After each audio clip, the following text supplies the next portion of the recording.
अस्सलाम वालेकुम नाज़रीन, टॉप स्टोरीज के साथ मैं हूं उज़्मा खान रूमी। आज़ाद कश्मीर अवामी एक्शन कमेटी के मुतालबात मंजूर, बिजली और आटे के नए निर्ख मुकर्रर कर दिए गए, इंटरनेट बहाल कर दिया गया। नोटिफिकेशन के मुताबिक आटे की फी मन कीमत 2000 रुपये मुकर्रर कर दी गई है और 20 किलो आटे की कीमत 1000 रुपये मुकर्रर की गई है। इसके अलावा 100 यूनिट तक बिजली की कीमत 3 रुपये फी यूनिट मुकर्रर की गई है। 100 से 300 यूनिट तक 5 रुपये पर और 300 से जायद पर 6 रुपये फी यूनिट कीमत मुकर्रर कर ली गई है। वज़ीर आज़म आज़ाद कश्मीर चौधरी अनवारुल हक ने कहा है कि अवामी एक्शन कमेटी के मुतालबात तस्लीम कर लिए गए। आज़ाद कश्मीर में अमन व अमान की फ़ज़ा कायम होगी। वज़ीर आज़म शहबाज शरीफ ने आज़ाद कश्मीर के लिए फौरी तौर पर 23 अरब रुपए की फराहमी की मंजूरी दे दी है। वज़ीर आज़म की मंजूरी पर कश्मीरी क़यादत और जुमला शुरका ने शहबाज शरीफ का शुक्रिया अदा किया। आपको बताएं कि ये मामला शुरू हुआ बिजली के बिलों और महंगाई के खिलाफ अवामी एक्शन कमेटी की अपील पर यह एहतजाज किया गया। आज़ाद कश्मीर में यह एहतजाज जारी है और मुख्तलिफ शहरों से काफिले लॉन्ग मार्च कर रहे हैं। ये मामला क्या था, लोग सड़कों पर क्यों आए और क्या मुतालिबात हैं इन मुजाहिरीन के, इस पर बात करने के लिए हमारे साथ स्टूडियोज़ में मौजूद हैं सीनियर एनालिस्ट खालिद फारूकी साहब और जुल्फ़िकार महतो साहब। आपको प्रोग्राम में मैं खुशामदीद कहूँगी। फारूकी साहब, सबसे पहले तो आज़ाद कश्मीर का ये जो मामला था, क्यों मुजाहिरीन को सड़कों पर आना पड़ा, ये क्या मामला था? देखिए उस्मा, ये काफ़ी देर से ये चल रही थी ये बातें कि वहाँ बिजली की कीमत कुछ उन्होंने बढ़ा दी, सब्सिडीज़ जो हैं वो वापस ले ली। आज़ाद कश्मीर के लोगों को पहले ही सस्ती बिजली मिल रही थी। आप ये समझे कि ये जो नए निर्ख जो आज अनाउंस किए गए हैं, ये पहले इसी निर्ख के ऊपर आलमोस्ट इन्हें बिजली मिलती थी और सब्सिडाइज बिजली मिलती थी। इमरान खान की हुकूमत के आखिरी दिनों में ये सिलसिला शुरू हुआ और उसके बाद ये सब्सिडीज़ जो हैं, जिस तरह से पाकिस्तान की ये इकॉनमी के अंदर एक रिसेशन आया तो उसमें सब्सिडीज़ जो थी वो विड्रॉ की गई और अब इन्हें बिजली जो थी वो उसी रेट पर मिल रही थी जिस रेट पर हम और आप इस्तेमाल कर रहे हैं। और इसके साथ साथ ये भी था कि आटा जो है वो भी इन्हें महंगा मिल रहा था। आज़ाद कश्मीर में ज़ाहिर है कि वो एक ऐसा कुछ इलाका नहीं है कुछ जैसे पाकिस्तान पंजाब के अंदर आपके हैं, यहाँ पर नहरी ज़मीनें हैं और आबपाशी है और ज़राअत है, वहाँ पर ज़राअत नहीं है इस तरह से, इसलिए यहीं से गंदम वगैरह जाती है और उसी के ऊपर वो डिपेंड करते हैं और वो सब्सिडाइज उन्हें मिलती है। एक तो उसके निर्ख जो हैं वो भी बढ़ गए, ये एक दो चीज़ें थी। फिर इसके साथ साथ असल बात ये है कि वहाँ पर कुछ मैं ये कहूँगा कि लोगों की मायूसी है वहाँ की पॉलिटिकल पार्टीज़ के हवाले से कि वहाँ उस तरह से उन्होंने परफॉर्म नहीं किया। वहाँ जो हुकूमतें बनती हैं उन्होंने लोगों के लिए वो काम नहीं किए जो मैं ये समझता हूँ करने चाहिए थे। मसला ये है कि नई जनरेशन के लिए उनको उनकी ज़रूरियात को महसूस करना चाहिए था। सो ये चीज़ें जो हैं आहिस्ता आहिस्ता आहिस्ता आहिस्ता बन रही थी, पक रही थी। फिर होता ऐसे ही है कि कोई एक मोमेंट आता है जिस पर ये लावा जो है ये फट पड़ता है। तो इस पर जब ये मुजाहरे हो रहे थे उसमें एक कांस्टेबल की शहादत भी हो गई और कुछ लोग जो हैं उनके ऊपर तशद्दुद हुआ, ज़ख्मी हुए। ये सारी जो है वो मामलात बनकर इन्होंने एक ऐसी फ़िज़ा बना दी कि जिसके अंदर ये पूरे आज़ाद कश्मीर के अंदर ये चीज़ जो थी ना, ये मामला जो है ये फैल गया और एक लॉन्ग मार्च की सूरत आप सामने देख रहे हैं कि जिस तरह से मुख्तलिफ शहरों के अंदर ये हंगामे हुए और अब आज वो सारे मुज़फ़्फ़राबाद की तरफ उन्होंने रुख किया, जिस पर वज़ीर आज़म ने फिर आज हंगामी तौर पर एक इजलास किया जिसमें उन्होंने उनके मुतालबा तस्लीम किए और उसको जब कैलकुलेट किया गया कि अगर हम वापस जाएँ उन्हीं प्राइसेस के ऊपर, बिजली वगैरह की प्राइसेस के ऊपर, तो तकरीबन 23 बिलियन का एक जो है बर्डन आता है सब्सिडी की शक्ल में हुकूमत पर। तो प्राइम मिनिस्टर ने उसकी जो है वो मंजूरी दे दी है। ठीक है फारूकी साहब, इस वक्त हमें ज्वाइन किया है सीनियर जर्नलिस्ट हैं, आज़ाद कश्मीर से बिलोंग करते हैं और पूरा इस मामले को कवर कर रहे हैं साहब इकराम राजा साहब। बहुत शुक्रिया आपके वक्त का। इकराम राजा साहब, आप चूंकि इस सारे मामले को कवर कर रहे हैं, अब जब हुकूमत ने तमाम हुकूमत के साथ मुज़ाकरात भी हो गए हैं और हुकूमत ने किसी हद तक मुतालबात मान भी लिए हैं, तो अब मुजाहिरीन की क्या सूरत हाल है? क्या इस एहतजाज को वो प्रोलॉन्ग करने जा रहे हैं किसी और इशू को इशू बनाकर, या फिर जो है ये एहतजाज जो है वो खत्म होने जा रहा है? जी उस्मा, सबसे पहले तो मैं ये कहूँगा कि जैसे जावेद फारूकी साहब ने इस सारे बैकग्राउंड को एक्सप्लेन किया, बिल्कुल ऐसी ही सूरत हाल थी और आज जो 23 अरब रुपए की ग्रांट भी वफाक ने दे दी, उसके बाद बिजली के ऊपर और आटे के ऊपर जो सब्सिडीज हैं वो भी दोबारा से बहाल हो गई हैं। लेकिन इसके बावजूद हम देख रहे हैं कि ग्राउंड के ऊपर जो एहतजाजी मुजाहिरीन हैं उनके दरमियान और जो हुकूमत है उसके दरमियान एक ट्रस्ट डेफिसिट नजर आ रहा है, एतमाद वो नहीं है। हमने तो बाज मुजाहिरीन को ये गुफ्तगू करते हुए भी सुना कि ये नोटिफिकेशन जाली है, हम इसको नहीं मानते। और इसी तरह जो लीडरशिप की बात है, शौकत नवाज साहब हैं जो बड़े स्टेज के ऊपर खुद इस सारे मामले को देख रहे हैं और फ्रंट रनर हैं इसके, उन्होंने भी अभी तक नोटिफिकेशन के हवाले से जो एतमाद का इजहार है वो खुल डुल कर नहीं किया। उन्होंने कहा कि हमने अपनी जो लीगल टीम है उसको बुलाया है और अभी जब मैं आपसे बातचीत कर रहा हूं तो एन इसी लम्हे मुजफ्फराबाद जो कैपिटल है आज़ाद जम्मू कश्मीर का, वहां पर एक ईदगाह है, वहां पर एक बड़ा जलसा जो है मुजाहिरीन का वो ऑर्गेनाइज किया जा रहा है। वहां पर ये कहा जा रहा है शौकत नवाज साहब की जानिब से कि जी वहां पर ही हम अपना मुस्तकबिल का जो लाया अमल है वो देंगे और जो हमारी कानूनी और लीगल जो टीम है वो जैसे हमें बताएगी नोटिफिकेशन के हवाले से, क्योंकि ये मैं आपको एक दफा से फिर कहूं कि जो एतमाद का फुकदान है वो नजर आ रहा है जो मुजाहिरीन हैं और हुकूमत के बीच। और इसमें पास जो गुजरा हैं मैं उनकी भी कहूंगा कि कोताही है कि जो कम्युनिकेशन है वो उस तरीके से नहीं की गई जिस तरीके से होनी चाहिए थी। बजाय इसके कि जो सिक्योरिटी फोर्सेज हैं जो वफाक से सिक्योरिटी फोर्सेज को लाई गई उनको आगे कर दिया गया। इसी तरह जो मुकामी रियासत के पास जो फोर्सेज हैं, जो पुलिस की नफरी है वो आगे कर दी गई और रास्ते बंद किए गए। तो उसके बाद हम देख रहे हैं कि जो मुजाहिरीन हैं वो खासे मुश्तइल हैं और यहाँ पर इस वक्त जब हम आपसे बातचीत कर रहे हैं तो यहाँ पर CMH मुजफ्फराबाद जो है वहाँ पर एक जख्मियों की बड़ी तादाद है। ब्लड डोनेशन के लिए कॉल आ रही हैं कि लोग अपना खून दें जो जख्मी हैं। इन सारे मुजाहिरों में टीयर गैस का इस्तेमाल किया गया और इसी तरह जो हवाई फायरिंग है वो हमें दोनों जानिब से नजर आई है। पथराव अवाम की जानिब से हमें देखने को मिला, जवाबी तौर पर सिक्योरिटी फोर्सेज ने भी डंडे का और फायरिंग का इस्तेमाल किया। तो ये सारी सूरत हाल एक्सप्लेन करती है कि इसके बावजूद के वफाक ने भी ग्रांट दे दी, ऐलान कर दिया और मुकामी जो गवर्नमेंट है अनवारुल हक की उन्होंने भी ऐलान कर दिया सारे मामले की। लेकिन इसके बावजूद जो मुजाहिरीन हैं वो ये कह रहे हैं कि जी हम जब तक जो लीडरशिप है वो हमें ये नहीं कहती कि ओके इट्स ओके अब हम काल खत्म करते हैं और हमें एतमाद है ये नोटिफिकेशन ठीक है, या हुकूमत की वज़रा जो है वो तो क्या आपको लग रहा है कि जो लीडरशिप है वो भी इस नोटिफिकेशन को जाली मान रही है और इस पर यकीन नहीं कर रही है? जी उसमें उसकी बड़ी वजह यह है कि अभी तक स्टेज के ऊपर हम देख रहे हैं कि कोई उस तरह की नुमाइंदगी हुकूमत की तरफ से नहीं आ रही। ये प्रेस के थ्रू, मीडिया के थ्रू आप लोगों के तवज्जुह से खबरें मौसूल हो रही हैं और जो वज़ीर-ए-आज़म का ऑफिस है वहां से प्रेस रिलीज और बयानात वगैरह आ रहे हैं।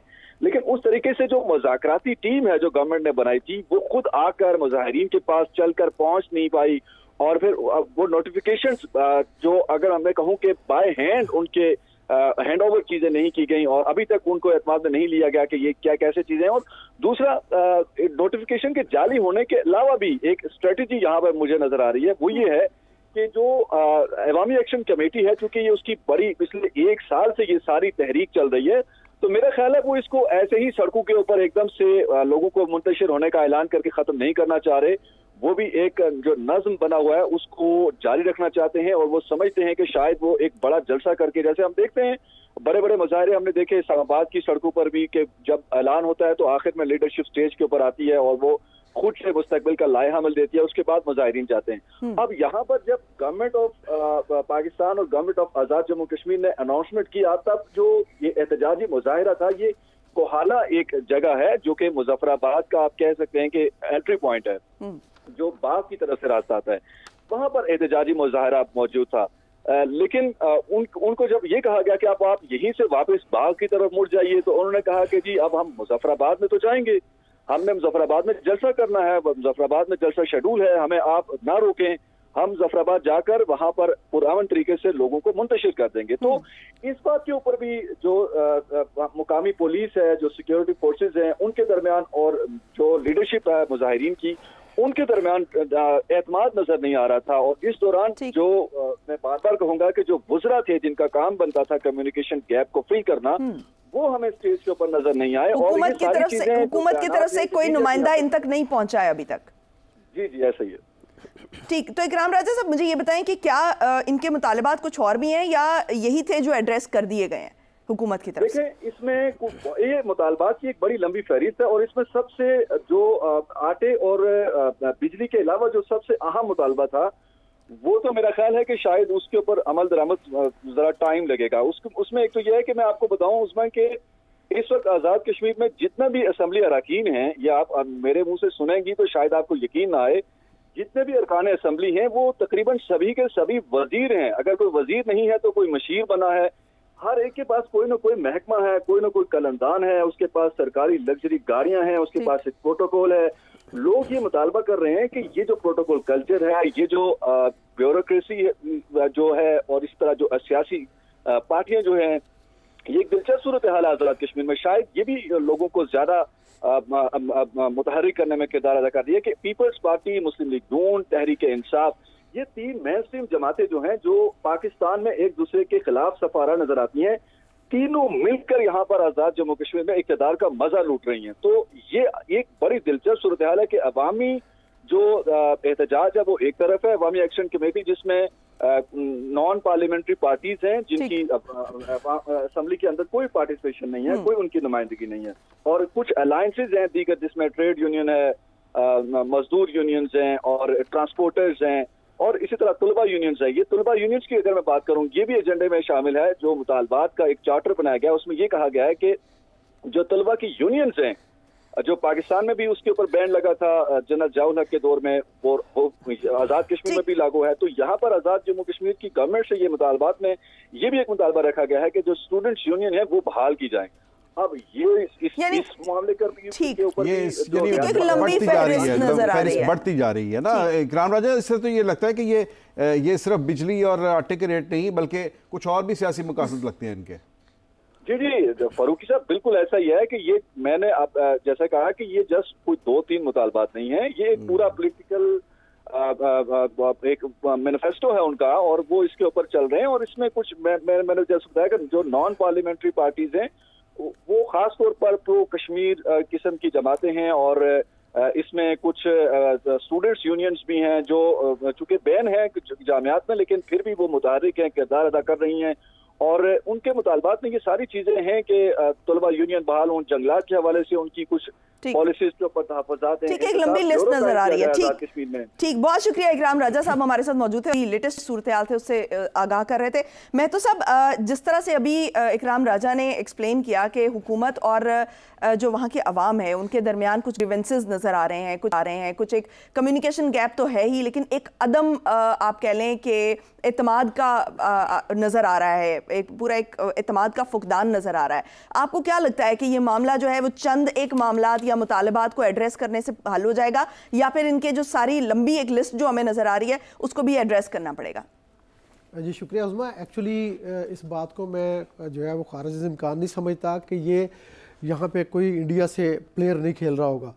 पहले उन्होंने पाकिस्तान के सूबा बलूचिस्तान जहाँ पे थोड़ा सा सेंसिटिविटी थी वहाँ पे उन्होंने प्ले किया है और फिर अब ये आज़ाद कश्मीर में अगर प्ले कर रहे होंगे तो ये कोई अनोखी बात मुझे नहीं लगती, क्योंकि नरेंद्र मोदी वहाँ पे आज़ाद जम्मू कश्मीर में एक्ट को तरमीम करके उसको हिस्सा बनाने के बावजूद वहाँ पे वो कोई ग्राउंड हासिल नहीं कर सके। और उनकी जो बीजेपी है वो ये जो अपकमिंग इलेक्शन है वहाँ पे कोई कैंडिडेट उनका कोई बड़ा कैंडिडेट नज़र नहीं आ रहा, तो उनको वहाँ पे एक ब्लैक नज़र नरेंद्र मोदी की जमात को और उनको खुद को वहाँ पे ये सूरत हाल नज़र आ रही है। तो मैं समझता हूँ कि इसमें जहाँ तक आज़ाद जम्मू कश्मीर के पाकिस्तान के साथ ताल्लुक़ का मामला है तो मैं समझता हूँ कि पाकिस्तान के 25 करोड़ अवाम आज़ाद जम्मू कश्मीर को अपनी शारक समझते हैं। वहाँ के एक एक बच्चे को इतनी मोहब्बत देते हैं कि शायद पाकिस्तान में वो अपने घरों में भी न दे। तो इसकी मिसाल मैं आपको पेश करता हूँ, वो इस तरह से कि आप थोड़े से ज़ादोशुमार पर ज़रा गौर कीजिएगा। किसी भी मुल्क की अगर आपने तरक्की का या वहाँ की खुशहाली का जायज़ा लेना हो तो उसके डेवलपमेंट अखराजात से लिया जाता है।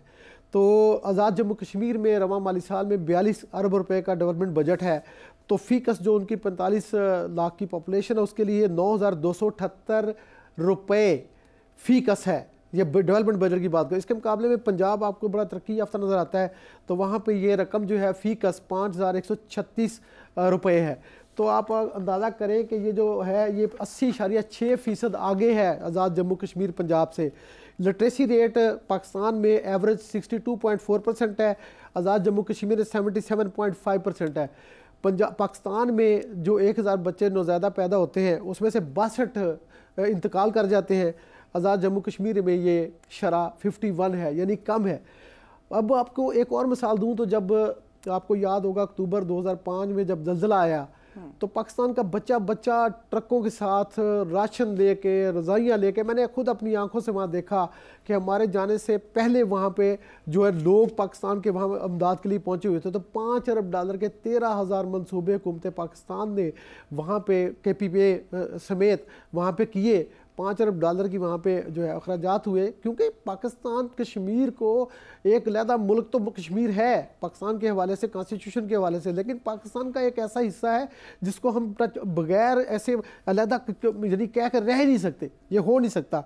अब आपको मैं ज़रा जो करंट सूरत हाल है, ये बड़ा अच्छा है कि कश्मीर के लोगों को जो रेट है बिजली का वो मैक्सिमम 6 रुपये और 15 रुपये कमर्शल, तो ये पाकिस्तान में तो 60 रुपये हम बिजली ले रहे हैं। ये वहाँ पे तो उन्होंने मांगा है, मंगला डैम से जो जनरेशन होती है तकरीबन 4 अरब कोई 53 करोड़ 95 करोड़ यूनिट इस साल जनरेट हो रहे हैं, तो उसकी उन्होंने कहा कि जी हमारी लागत दे दें। लेकिन मैं आपको अर्ज़ करूं कि जो वहाँ पे हमें यहाँ मिलता है जो पावर प्लांट है जो डीजल से चलते हैं, जो फर्नेसाइल से चलते हैं, उनके तो 40-40 रुपये का रेट है।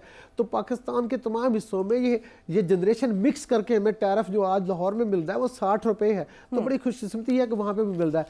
अब थोड़ा सा पीछे जाता हूँ, मंगला की सूरत हाल में पता करनी है ना कि अगर बिजली सस्ती मिली है तो फिर मैं बाद में आटे में भी, आटे का तो हिसाब सीधा सीधा है कि पाकिस्तान लाहौर में आटा 2000 रुपये का थैला है, वहाँ पे 1000 रुपये में होगा, तो आधा फ़र्क पड़ गया। चले कोई बात नहीं, हमें इससे फ़र्क नहीं पड़ता। पाकिस्तान से गंदम जाती है, 23 अरब रुपये कोई बड़ी रकम नहीं है।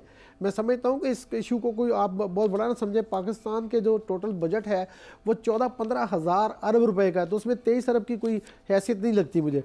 मंगला में अब आप इशू को जी मैं आज़ाद जम्मू कश्मीर के लोगों से मुखातिब हूँ कि आप समझिए कि पाकिस्तान आपके लिए क्या क्या कर रहा है, इसको आप पाकिस्तान के साथ जुड़ के रहें। ये पाकिस्तान इसको अपनी शारक समझता, तो आप पाकिस्तान को भी अपना हिस्सा समझें। जब मंगला डैम की रेजिंग हुई ना तो एक मुआहदा हुआ, उसको 2003 में इसको मंगला रेजिंग के एग्रीमेंट हुआ उस तक की एजे के गवर्नमेंट के साथ। तो फैसला हुआ कि हर वो यूनिट जो मंगला पावर हाउस से बनेगा उसके ऊपर ये मुआहदा है वापडा के साथ, ये रिटर्न है कि 15 पैसे फी यूनिट उनको मिलेंगे। पाकिस्तान की गवर्नमेंट या वापडा उनको 15 पैसे फी यूनिट देगा। उसके मुकाबले में जो पाकिस्तान के अंदर पावर प्रोजेक्ट हैं, यानी तरबेला है, गाजी बरोथा है, इस तरह से और जो पावर प्रोजेक्ट्स हैं KP में, उसके लिए देखिए वो एक अलग मुल्क है, वहाँ पे हम उनको देते हैं वाटर यूजेज चार्जेस, यहाँ पे हम उनको देते हैं नेट हैडल प्रॉफिट, यानी पाकिस्तान के सूबों में नेट हैडल प्रॉफिट चलती है, वो है 1 रुपये 10 पैसे। अब जो 15 पैसे का मुआहदा था, होना तो यही चाहिए था ना कि वहाँ की गवर्नमेंट ने, आज़ाद गवर्नमेंट ने किया था मुआहदा, तो 15 पैसे यूनिट लेते रहे। अब आप हमसे ये क्यों कह रहे हैं कि 3 रुपये यूनिट दो और कमर्शियल हमें ज़्यादा से ज़्यादा 15 रुपये यूनिट दो, तो ये तो आपकी गवर्नमेंट का मामला है, आपको सब्सिडाइज कर दे ना कर दे। लेकिन ये मैं आपको डेट बता रहा हूँ, 2023 की 19 अक्टूबर डेट है, ये PDM की गवर्नमेंट थी, इन्होंने उस मुआहदे को वॉलंटरीली वापडा ने और आज़ाद जम्मू कश्मीर की गवर्नमेंट ने रजा कराना तौर पे उसको रिवाइज कर दिया। अच्छा। और इसके ऊपर नोटिफिकेशन जारी हो गया कि नहीं, अगर सूबा खैबर पख्तूनख्वा को तरबेला डैम का मुनाफा जो है वो फी यूनिट 1 रुपये 10 पैसे मिलता है और गाजी बरोथा का पंजाब को मिलता है 1 रुपये 10 पैसे, तो वो मुआहदा सेट असाइड करते हैं, हम 1 रुपये 10 पैसे मंगला डैम के ऊपर भी यही देंगे। तो ये एक पाकिस्तान के लोगों का और पाकिस्तान की हुकूमत का एक जेस्चर था जो उनको मिला है। अब ये जब रेजिंग हुई है ना, इस मुआहदे में और क्या लिखा हुआ था, ये बड़ी इंटरेस्टिंग स्टोरी होगी आपके लिए। 30% ज़राई ज़मीन थी, 8000 मकानात वहाँ पे जो हैं वो डिसलोकेट हुए, उनको लैंड का मुआवजा मार्केट रेट के मुताबिक दिया गया, प्लस 15% एक्विजिशन प्लस दी गई, और इसके ऊपर 53 अरब रुपए, 96 अरब का टोटल प्रोजेक्ट था मंगला रेजिंग का, और 53 अरब रुपए वहाँ पे मुआवजों में दिए गए, और फी कस वो एवरेज बनती है 12,10,000 रुपये। और अगर 6 अफराद का ख़ानदान गिने तो 72,63,000 रुपये फ़ी ख़ानदान मिले हैं। वहाँ दरख्तों तक की कॉम्पनसेशन हुई है। तो ये सारी चीज़ें इसलिए हुई हैं कि पाकिस्तान के अवाम, पाकिस्तान के लोग, पाकिस्तान की हुकूमतें आज़ाद जम्मू कश्मीर के अवाम को, वहाँ के हर एक चप्पे को अपनी शारक समझते हैं। तो ये सूरत हाल है, ठीक है, जो हो गया ठीक है, लेकिन अब रेसिप्रोकली हमें जो है देखना पड़ेगा कि पाकिस्तान के लोग क्या कर रहे हैं और मैं तो सामने जलसा जुलूस कर रहे हैं, ये लोग कौन है। मैं तो सामने बड़ी अच्छी बात की है। देखिए कश्मीरियों का पाकिस्तान के साथ जो ताल्लुक है ना, उसमें देखिए कश्मीरियों के लिए पाकिस्तान में क्या क्या कुछ हो रहा है। पाकिस्तान की यूनिवर्सिटीज़ के अंदर उनकी एजुकेशन के लिए उनका अपना स्पेशल कोटा है। पाकिस्तान की ब्यूरोक्रेसी के अंदर बड़े बड़े ओहदों पर बैठे हुए इस वक्त आपके जो अमेरिका में सफ़ीर हैं, कौन है? सरदार मसूद हैं। और सरदार मसूद वो शख्सियत हैं जो पाकिस्तान के फॉरेन सेक्रेटरी रहे हैं और उसके बाद उन्हें आज़ाद कश्मीर का सदर बनाया गया, सदर रह चुके हैं। ठीक है, यानी इतनी इतनी बड़ी सीटों के ऊपर बैठे हुए हैं, फौज के अंदर आला ओहदों पर जनरल बैठे हुए हैं, ब्यूरोक्रेसी में बड़ी जगह पर बैठे हुए हैं, सियासत के अंदर बहुत ज़्यादा उनका अमल दखल है। तो ऐसा नहीं है कि कश्मीरियों को किसी जगह पर पाकिस्तान के अंदर नज़रअंदाज किया जाता हो। तो जावेद फारूकी साहब, असल में मसला ये है कि अवाम को फिर अवाम के उन ग्रीवेंसेस को एड्रेस क्यों नहीं किया जा रहा? असल मसला मैं अपोजिशंस पर भी मौजूद हैं और पॉलिटिकल पार्टीज उनके जो मुतालबात थे कि वहाँ के लोगों के कश्मीर एक्शन कमेटी के, वो एक तरफ है और सारी पॉलिटिकल पार्टियाँ एक तरफ हैं। जैसे वो हमें जर्नलिस्ट बता रहे थे कश्मीर से कि वो सारे इक़्तिदार का मज़ा लूट रहे हैं और ये लोग सड़कों पे हैं। यार देखिए, ये आपने एक, मैं अब इसको एक अगर पोलिटिकली देखूँ तो ये एक रास्ता खुला है कि एहतजाज के ज़रिए अपनी बात मनवा लो। मुझे बताएं, लाहौर के, कराची के, रावलपिंडी के जो है लोग हैं या पेशावर के और कोयटा के लोग हैं, उनको 60 रुपये यूनिट के हिसाब में चार्ज कर रही है गवर्नमेंट ऑफ पाकिस्तान। तो वो अगर सड़क पे आ गए तो क्या होगा? ये बड़ी अच्छी बात है। सियासी तौर पे ये चीज़ आपको देखनी पड़ेगी कि अगर एहतजाज का रास्ता इख्तियार करके आपको रिलीफ मिलती है तो गवर्नमेंट तो फिर फंस गई ना। देखिए उसमें इसके अंदर एक बहुत ही जो बड़ी इंपॉर्टेंट बात है जिसको नज़रअंदाज नहीं किया जा सकता, वो ये है कि एक तो पहले वहाँ की जो लीडरशिप है, मैं ये समझता हूँ कि उनकी बहुत बड़ी ये नाअहली है कि वो इन चीज़ों को केटर नहीं कर सकी। मसलन वहाँ के जो जितने भी सरदार हैं, राजे हैं, ये एक जो नस्ल, जो 2-3 नस्लें जो चली आ रही थी ना, वो इक़्तिदार में से अपने हिस्से लेकर थोड़ा थोड़ा वजारतें लेकर ये वो राज़ी हो जाते थे। अब इन्हें तस्लीम करना पड़ेगा कि अब एक नई जनरेशन वहाँ पर आई है, उसकी अप्रोच डिफरेंट है, वो किसी और तरह से देखती है। अब वो रिवायती जो ऑब्लाइज किया जाना है उसको तस्लीम नहीं करते। वो इससे बढ़कर, उनका भी राइट है, उनका भी राइट है कि उनका गवर्नमेंट में शेयर हो, इससे बढ़कर उन्हें कुछ चीज़ें मिले, उन्हें तरक्की में हिस्सा मिले और उनके लिए बेहतर एजुकेशन, आज़ाद कश्मीर के अंदर बेहतर एजुकेशन मिले, वहाँ पर रोज़गार मिले। लेकिन ये मौजूदा जो वहाँ की जो रूलिंग एलीट है या पॉलिटिकल एलीट है, वो मेरा ख्याल है कि वो उस तरह से इन चीज़ों को नहीं कर सकी। दूसरी इंपॉर्टेंट बात जो इसके अंदर जो हमें ज़रूर उस बात को जो है वो करना चाहिए, डिस्कस करना चाहिए, मैं तो साहब ने इशारतन उसकी बात की है, देखिए इस वक्त साजिशी अनासर, देखिए इस वक्त मकबूजा कश्मीर में क्या हो रहा है। मकबूजा कश्मीर में इलेक्शन था आज। मकबूजा कश्मीर में इस वक्त जो भारत की जो रूलिंग पार्टी है बीजेपी, उसके इतने बुरे हालात हैं कि मकबूजा कश्मीर में बीजेपी को वो कैंडिडेट खड़ा करने के लिए नहीं मिला। मकबूजा कश्मीर के इलेक्शन में बीजेपी नहीं है जो पूरे भारत में दंदनाती फिर रही है, उसे मकबूजा कश्मीर में इलेक्शन लड़ने का मौका नहीं मिल रहा।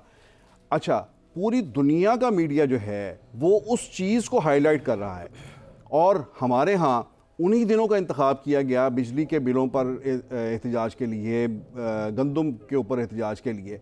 तो ये मैं ये समझता हूँ कि इससे हमने इसकी टाइमिंग जो है वो बड़ी सिग्निफिकेंट है और सारी दुनिया और इंडियन मीडिया ने इसको बहुत ज़्यादा एक्सप्लॉइट किया है।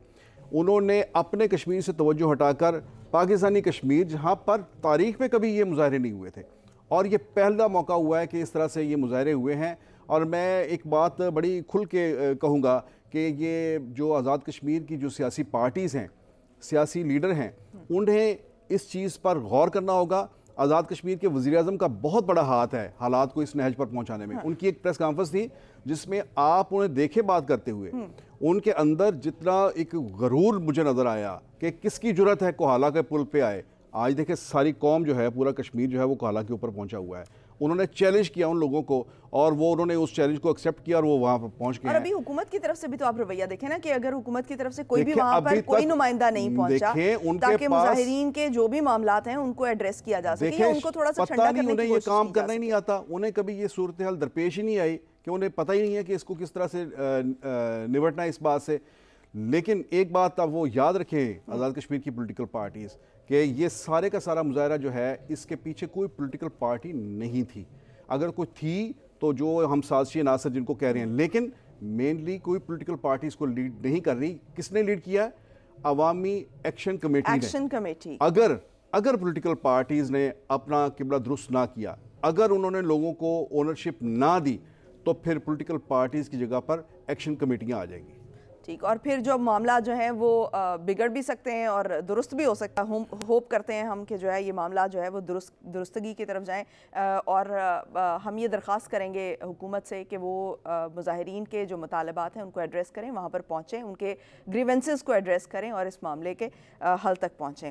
आगे बढ़ेंगे नाज़रीन। वज़ीर-ए-आज़म शहबाज शरीफ ने पार्टी सदारत से इस्तीफ़ा दे दिया है। पार्टी तर्जुमान मरियम औरंगज़ेब ने शहबाज शरीफ के इस्तीफ़े की तस्दीक कर दी है। मरियम औरंगज़ेब ने इस्तीफ़े की तस्दीक करते हुए लिखा है कि वज़ीर-ए-आज़म जनाब मोहम्मद शहबाज शरीफ ने पाकिस्तान मुस्लिम लीग नून की सदारत से इस्तीफ़ा दे दिया है। 11 मई 2024 को पार्टी के सेक्रेटरी जनरल को भिजवाए जाने वाले इस्तीफ़े में जनाब मोहम्मद शहबाज शरीफ ने कहा है कि 2017 में कायद मोहम्मद नवाज शरीफ से नाहक वजारत उज़्मा और जमात की सदारत छीन ली गई थी। उन्होंने मज़ीद बताया कि शहबाज शरीफ ने इस्तीफ़े में लिखा कि इस ओहदे को हमेशा एक अमानत समझा है जिसे अपने कायद को वापस लौटा रहा हूँ कि वो अपनी मामूली लीडरशिप और विज़न, गैर मामूली लीडरशिप और विज़न के साथ जो है मुल्क और जमात की रहनुमाई फरमाएं। जावेद फ़ारूकी साहब, सबसे पहले तो वोट हमने देखा कि नवाज शरीफ को पड़ा है, लेकिन आप क्या समझते हैं कि ज़रूरत क्यों महसूस हुई पार्टी की सदारत ताकि वो दोबारा संभालें? देखिए, एक चीज़ तो एस्टेब्लिश्ड है कि मुस्लिम लीग नून में नवाज शरीफ ही हैं, और नवाज शरीफ जो हैं वो जब तक वापस नहीं आए उस वक्त तक इलेक्शन कैंपेन जो है वो नहीं चल सकी। और उन्हें मतलब यह है कि आज ये साबित होता है कि उन्हें लाया ही इसलिए गया कि वो आकर पार्टी की इलेक्शन कैंपेन चलाएं, वो सामने होंगे, उनका फेस सामने होगा, तो मुस्लिम लीग नून का जो हिमायती वोटर है वो अट्रैक्ट होगा और वो पोलिंग स्टेशन तक आएगा उस दिन वोट डालने के लिए। ये बात तो एक मुसलमान। ठीक, फारूकी साहब, अभी इस वक्त हमें ज्वाइन किया है सीनियर रहनुमा नून लीग हैं आबिद शेर अली साहब। बहुत शुक्रिया आपके वक्त का। आबिद शेर अली साहब, हमने देखा कि जो नून लीग है उसको बहुत से चैलेंजेस का सामना करना पड़ा इस इलेक्शन में, क्योंकि पीडीएम की कारकर्दगी भी थी और जिस तरह से अभी जो इलेक्शन में कुछ कंट्रोवर्सीज हुई उसमें, लेकिन हमने ये भी देखा कि जो वोट बैंक है वो नवाज शरीफ का है, क्योंकि लोग निकले नवाज शरीफ को वोट देने के लिए। पार्टी भी, सियासत भी, ये सब कुछ जो है वो नवाज शरीफ के नाम से जुड़ा है। तो अब क्यों ज़रूरत महसूस की जा रही है पार्टी की तरफ से कि उनको जो है वो सदारत का ओहदा दोबारा संभाल लेना चाहिए? जी, बहुत शुक्रिया आपका। देखें, आपने सही फरमाया, बहुत से चैलेंजेस को फेस करना पड़ा हमारी जमात को। जिस तरह ज्यादती की गई नवाज शरीफ साहब के साथ, उनको सदारत से हटाया गया। एक सुप्रीम कोर्ट के जज ने जो उस वक्त का चीफ जस्टिस था साकिब निसार, और उसने हमारे कायद नवाज शरीफ साहब को न सिर्फ उन्होंने पार्टी सदारत से हटाया बल्कि उनको नाहल भी किया और उनके साथ बहुत सारी नाइंसाफियां और हक तलफी की गई।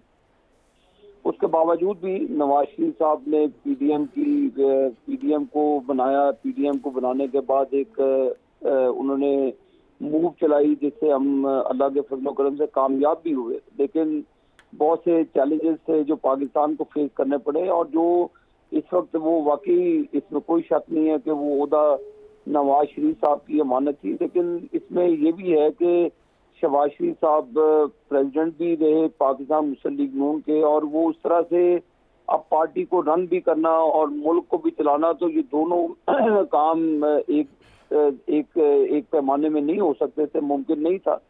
तो इसलिए फिर फैसला किया गया कि नवाज शरीफ साहब ही जो हमारे कायद हैं, तो वो पार्टी के सरबराह तो वही थे और हैं भी इंशाअल्लाह ताला। तो बहुत सारी ऐसी चीज़ें हैं जो अभी CWC की मीटिंग भी है 18 मई को, उसमें भी CWC की मीटिंग में बाकायदा तौर पर इसकी अप्रूवल दी जाएगी। और उसके बाद 28 मई को हमारा जनरल कौंसिल का इजलास होगा जिसमें बाकायदा तौर पर नवाज शरीफ साहब को मुस्लिम लीग नून का बाकायदा तौर पर दोबारा से सदर मुंतखब किया जाएगा। तो ये जाहिर है जो मिन्नत, इसमें कोई दो राह नहीं है कि मिन्नत तलब काम है, और वो पहले भी पार्टी को लेकर चले और उन्हीं के नाम पर वोट मिलता है हमारी पूरी जमात को।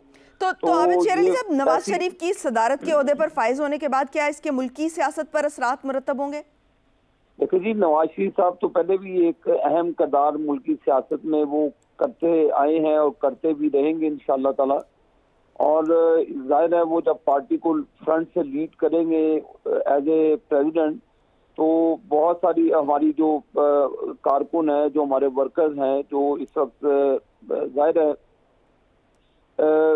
हुकूमत भी है पंजाब में, तो इंशाअल्लाह ताला वो करंट नवाज शरीफ साहब डालेंगे दोबारा हमारी जमात के अंदर, तो दोबारा से रीऑर्गेनाइज किया जाएगा पार्टी को, पार्टी के कारकुनान को, और इंशाअल्लाह ताला फिर वही आप दौर देखेंगे मुस्लिम लीग नून का ग्राउंड पे। मुस्लिम लीग नून अवामी जमात है और ये सिर्फ काम नवाज शरीफ साहब भी कर सकते हैं।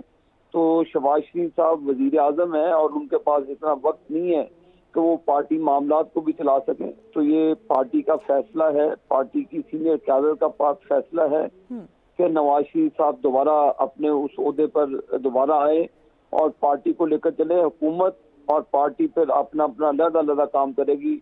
पार्टी की क़यादत नवाज शरीफ साहब करेंगे और हुकूमत की क़यादत फिर शहबाज शरीफ साहब करेंगे। तो आबिद शेर अली साहब, आप क्या समझते हैं कि इस वक्त नवाज शरीफ साहब के सामने कितने चैलेंजेस हैं, कितने बड़े बड़े चैलेंजेस हैं?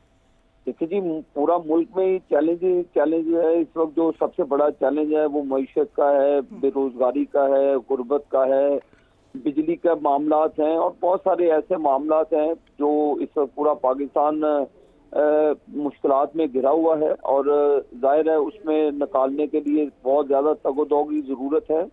तो मैं समझता हूँ कि इस वक्त यही है कि नवाज शरीफ की क़यादत में इंशाअल्लाह ताला पार्टी और मुल्क दोनों हम इंशाअल्लाह शाना बिशाना लेकर चलेंगे और उम्मीद है कि इंशाअल्लाह ताला मुस्लिम लीग नून की क़यादत पार्टी को मुल्क को इस क्राइसिस से भी निकालेगी।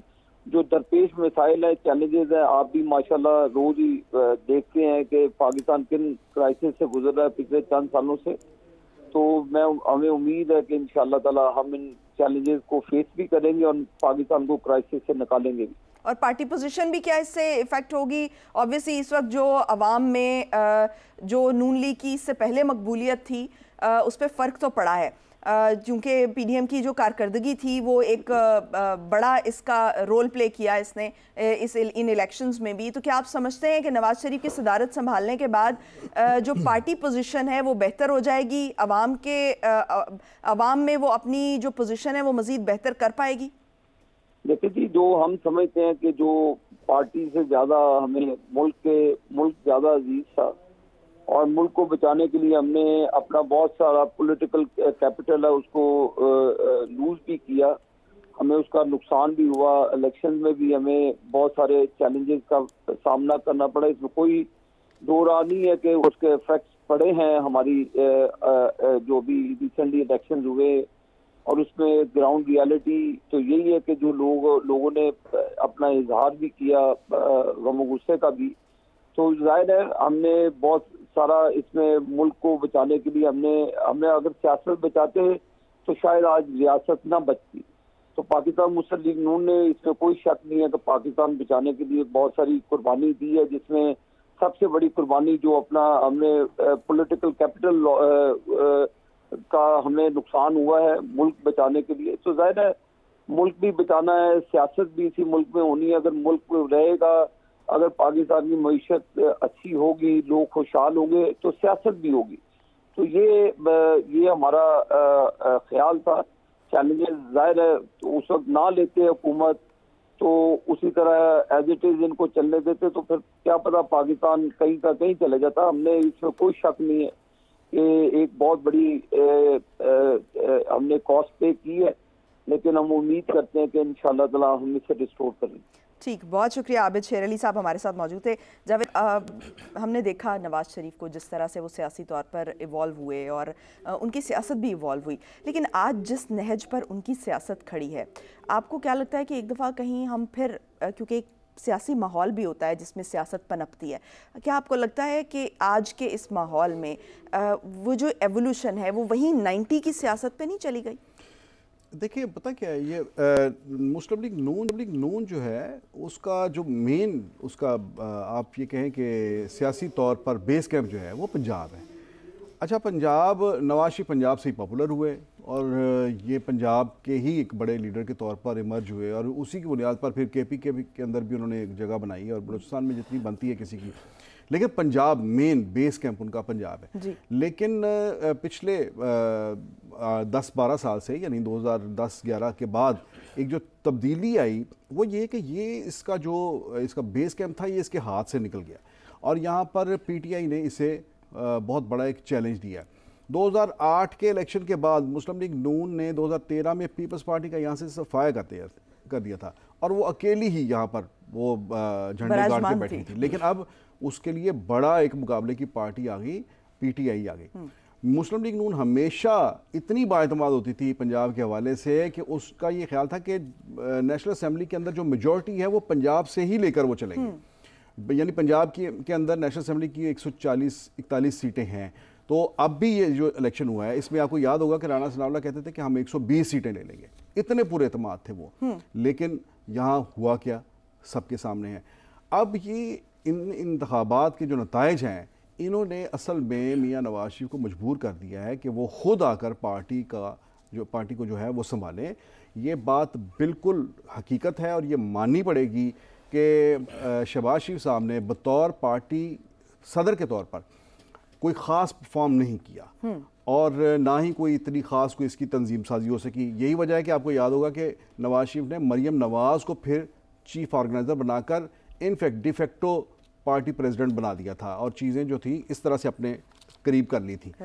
तो अब उनकी जो ज़ाहिर है एक बड़ा अच्छा एक उनकी पार्टी के हवाले से तो ये फैसला है कि वो अभी से आइंदा इलेक्शन को देख रहे हैं और अपनी पार्टी को जो मुनज़्ज़म करने के लिए उनका ये फैसला है कि वो खुद पार्टी सरबराह बने। इससे उन्हें एक और जो एडवांटेज मिलेगा वो ये होगा कि बतौर पार्टी हेड जो पार्लियामेंट के अंदर उनकी पार्लियामेंट्री पार्टी है वो सारी की सारी उनके डिसिप्लिन में आ जाएगी और कानूनी तौर पर, यानी पार्टी हेड जो है आपका जो इलेक्शन एक्ट है उसके अंदर पार्टी हेड जो है उसके बहुत ज़्यादा इख्तियारात हैं पार्लिमानी पार्टी के ऊपर। तो इस तरह से पार्टी की तंजीम जो है वो भी उनके हाथ में आ जाएगी और पार्लियामेंट के अंदर जो पार्लिमानी पार्टीज़ हैं उन पर भी मियां नवाज शरीफ का कंट्रोल जो है ना वो बेहतर कंट्रोल भी हो जाएगा और अपनी पॉलिसीज को ज्यादा माइंडसेट जो है वो वहां पर वो ज्यादा नजर ज्यादा आएगा। तो मेहतू साहब, आपको क्या लगता है कि सदारत संभालने के बाद पार्टी की जो अवाम में मकबूलियत है उसको